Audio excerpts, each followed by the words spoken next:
Tonight I'm going to talk about a year on from the implementation of the Right to Know legislation and the outcome of some of our applications for information about a person related through donor treatment following legislative change.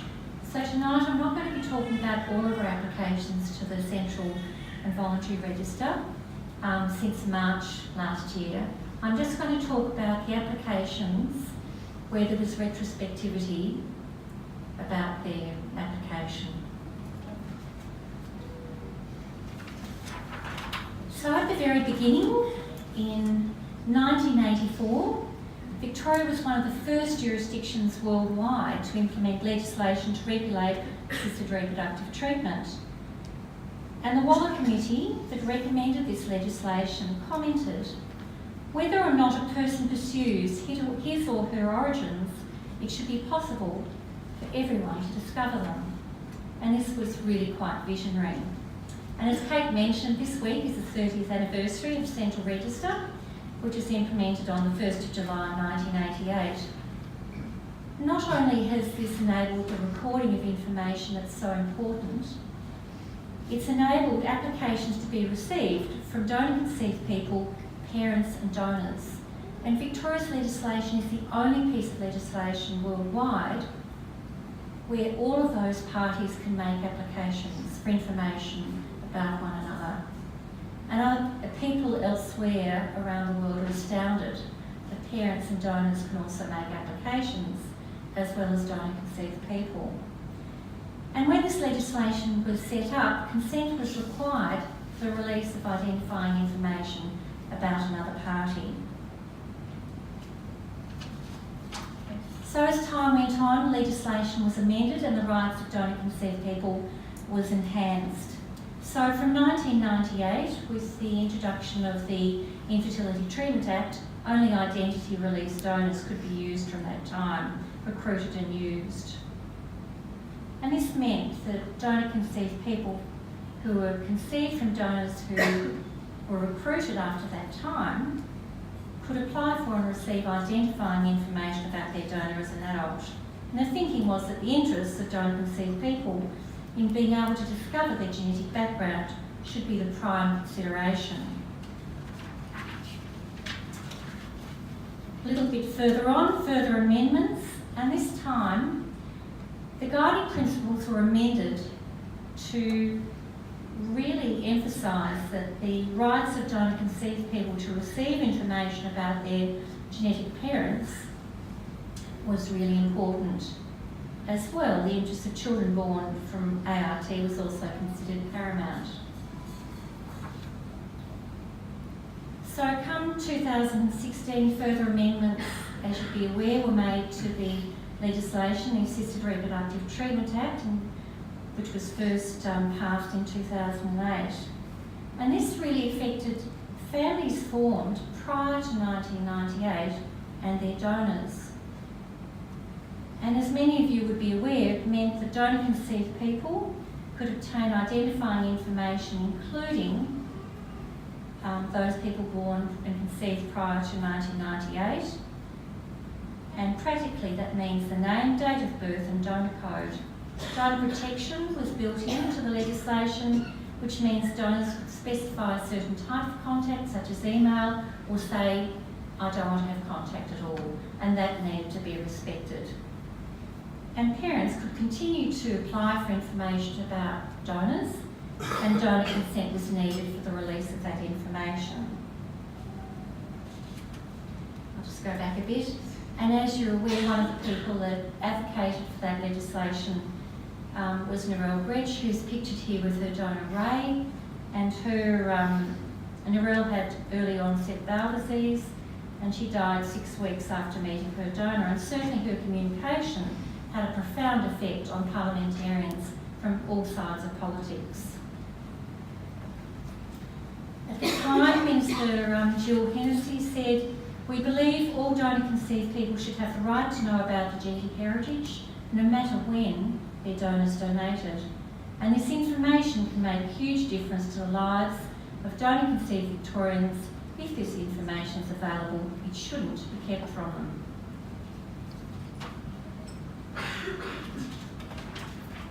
Given the sensitivity of this legislation and given that there was no other place in the world where these provisions had been implemented, we felt it was really important to set up an evaluation plan, and we received Health Research Ethics Committee approval for our evaluation framework.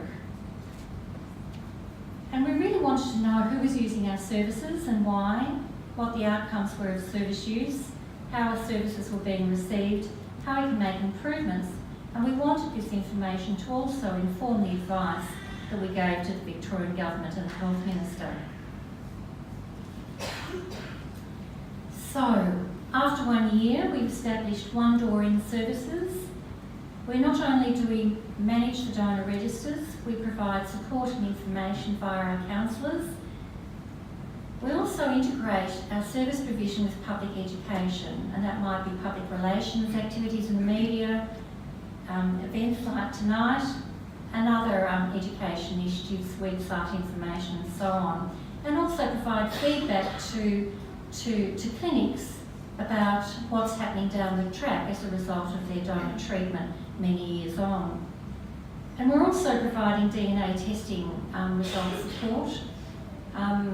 We've started to provide or facilitate DNA testing where there's some uncertainty around the records, whether the donor really is the donor for a donor-conceived person, for example. But we're also finding that a large number of donor-conceived people are coming to us that have used ancestry DNA testing laboratories, the common ones being Ancestry.com and 23andMe. And they're either finding out that they're donor-conceived via being given a DNA testing kit for Christmas or some other way, or finding out that, or finding their donor via advice from some of their peers. There's a strong network of people who are supporting one another to find their donors via these mechanisms. And then we're providing some support to people in that situation, because it's a pretty scary thing to perhaps suspect who your donor might be, but it's another thing to outreach and make that first approach. And I think everybody's a bit scared when, you know, they're not sure about whether an approach is going to be welcomed or not. So our counsellors are also providing support to people in that situation as well and linking them into our services. So, 1 year on, we've had 101 applications of the Central Register that apply to the pre-1998 situation. 71 of those have been from donor-conceived people, 6 from parents and 24 from donors. And that was something that we hadn't quite anticipated that we would receive so many applications from donors. Out of those applications, there are known outcomes of 61 of those applications. 49 of those applications were for information about donors, 47 from donor-conceived people and 2 from parents, and 12 applications were from donors themselves. So, I'd like to talk about the outcomes of those applications. So if you look down the left-hand side, we had 49 applications for information about donors. At the right-hand side, we've got 12 applications from donors themselves. And in both circumstances, what we found is that sometimes people withdrew their application after counselling, perhaps deciding the time wasn't right for them at that time and they would put things on hold. There were some records that were missing or had some gaps, and some donors had died.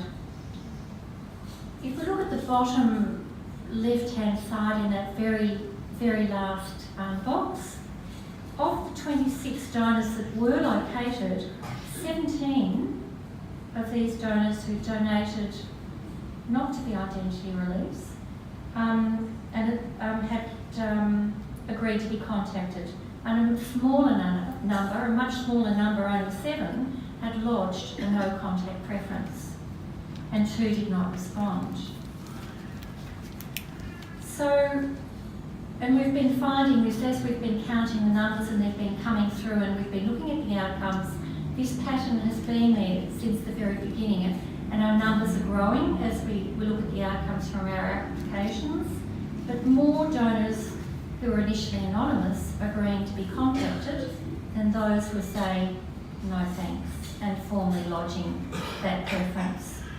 If we look at the bottom right-hand side, of the 7 donor conceived people located, 4 agreed to be contacted using our donor linking services, and 3 did not consent to contact. So even if donor conceived people may not have known that they were donor conceived, some of them are saying, yes, I'm interested in having contact with a donor. And we're finding that there's particularly with the pre-legislative donor conceived people, that many of them don't know that they're donor conceived. But there's a proportion of them that are curious and want to follow that up.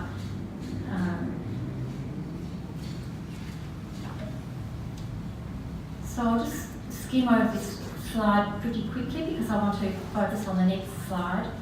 So as you can imagine, there's a range of different outcomes. If we're looking at the applications from donor conceived people, the responses from donors range from no contact through to, well, I may not want contact, but I'm prepared to provide up-to-date medical information and making that available.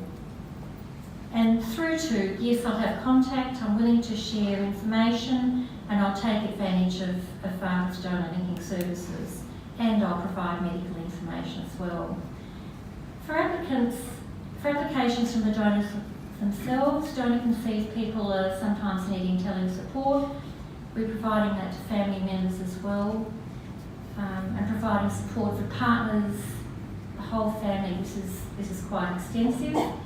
Some donor conceived people are opting for no contact, but others are saying yes, information exchange, and we're often linking not only the donor, but also other siblings, because the donor's already connected with one of the donor conceived offspring. So one of the things we've done as part of our evaluation plan is engage an independent consultant to conduct a series of independent interviews with a sample of our service recipients. And it probably won't be of any surprise to you, but universally people are saying, making comments about the enormity of the experience of seeking information and or connection.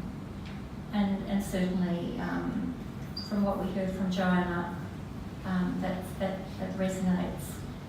People are also expressing respect for the privacy of families. We're seeing unexpected contact from donors from parents of young children. We're finding that parents of young children are making applications early. The importance of having an understanding of biological origins is emphasised. There's also comments about the importance of maintaining appropriate boundaries. The issue of telling, as I mentioned before. Donors are showing sensitivity around whether donor conceived offspring know that they're donor conceived. They're expressing that they're aware of that and they're concerned about that. But I'll make a further comment about that. They're talking about some of the misconceptions that they held at the time of their donation years ago. But what's common is an exchange of medical information and photos. And very often donors are making applications because they've got important medical information to convey, or they're already linked with one of their offspring and they can see what a difference it's made to that person. And sometimes there's surprise about the degree of similarities. And one of our donors who's helped us with our education program, Roger, one night decided to send information to his donor daughter. He sent this picture, his daughter sent this one, and the two pictures crossed in the ether. And this particular experience blew us away, but as time goes on, we're finding that many people have extraordinary stories to tell about their similarities.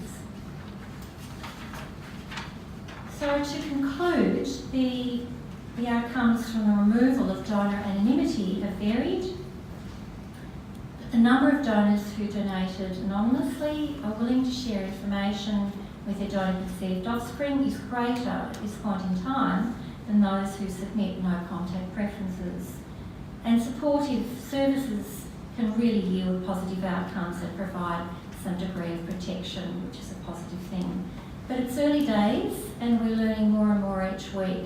And each week brings new surprises, new situations for our counsellors to deal with. So this is very much a learning experience for us. And we seek feedback from our reference group, which includes a range of stakeholders, including donor-conceived people, parents and donors, to advise us on how we should proceed in certain circumstances. So that's been invaluable. Thank you.